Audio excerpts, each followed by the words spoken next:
Arrest করে নিয়ে এলো। কন্টাইয়া গদ্দার বাবু, তিনি একটি বড় নেতা, 42 পাবেন, তাহলে আমার জেলা প্রেসিডেন্টের এনআইএ নোটিশ দিয়ে তোলা হচ্ছে কেন? কেন নোটিশ পাঠানো হচ্ছে ইলেকশনের টাইমে?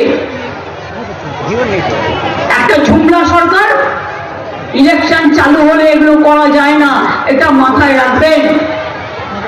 যদি জিততেই পারেন তাহলে নিজেদের প্রাণকেন্দ্র থেকে তৃণমূলকে তোলবার চেষ্টা করছেন কেন? একটা কংগ্রেসের গায়ে তো হাত পড়েনি, আমি চাই না পড়ুক। একটা সিপিএম এর গায়ে তো হাত পড়েনি, আমি চাই না পড়ুক। অরবিন্দকে অ্যারেস্ট করে রেখেছেন, তার কাজ কি বন্ধ করতে পেরেছেন? নিশ্চয়ই করতে পারেননি।